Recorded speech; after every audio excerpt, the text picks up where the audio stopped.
Nous avons choisi d'interpréter certains éléments de Rory's Story Cubes, selon les théories de 3 auteurs sur le jeu, Jean Piaget, Paul Harris et Unila Lindqvist.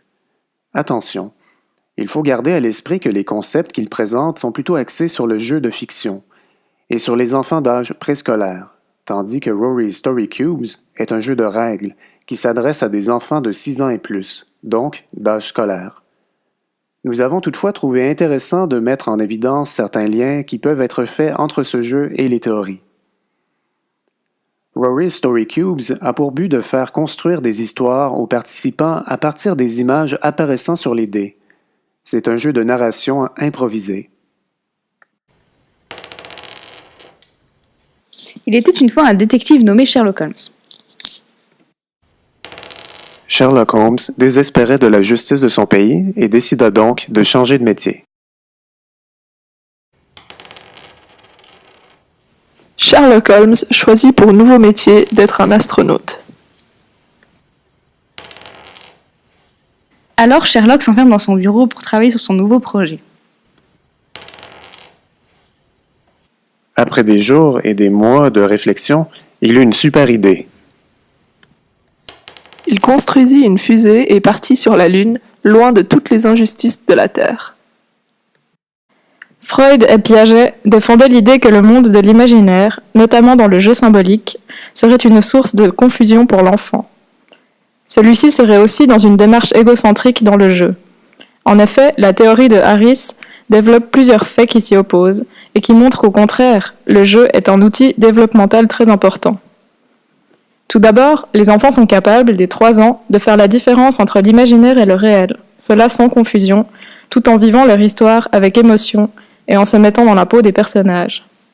Le jeu développe également leur capacité à changer de point de vue et de perspective, à faire des interprétations causales et logiques entre les événements, ainsi qu'à émettre des jugements moraux. En jouant à Rory's Story Cubes, les enfants font des liens logiques entre les différentes images et doivent faire une suite qui fasse sens en assemblant tous ces éléments, le tout en utilisant leurs émotions et leur imagination. Le jeu serait donc un moyen, selon Harris, de ne justement pas être fermé dans une situation immédiate et égocentrique dans le ici et maintenant, mais permettrait à l'enfant d'aller vers quelque chose de plus élaboré et de développer sa pensée adulte. Selon Piaget, l'un des critères qui permet d'identifier une activité comme un jeu est le critère de la libération des conflits. L'enfant, dans la vie réelle, subit un conflit entre autorité et liberté, auquel il n'a que 2 façons de répondre, l'obéissance ou la révolte. Lorsqu'il est transposé dans le jeu, le conflit peut être supprimé grâce à l'imaginaire, parce que n'importe quelle situation ou problème devient acceptable, dont par exemple le fait de tuer le méchant. Dans notre histoire avec Rory's Story Cubes, le personnage résout son problème initial en fuyant sur la Lune. Cette solution, non envisageable par les joueurs en cas de conflit, se retrouve concrétisée dans le récit. Selon Lindqvist, qui s'appuie sur la théorie du jeu de Vygotsky, le jeu doit être lié à la culture et l'art pour transmettre des valeurs comme l'inclusion ou le courage et permettre aux enfants de réfléchir à leurs peurs et de les vaincre. Dans le jeu de Rory's Story Cubes, par exemple, l'enfant peut utiliser ses souvenirs au sujet du personnage de Sherlock Holmes et les références qu'il possède à ce sujet afin de les manipuler et transformer son histoire. Le jeu est alors vu comme un objet culturel, en lien avec la société et l'art, qui permet à l'enfant de s'approprier des histoires, des valeurs et des savoirs. Un dernier point intéressant à relever serait la subjectivité de l'interprétation des symboles.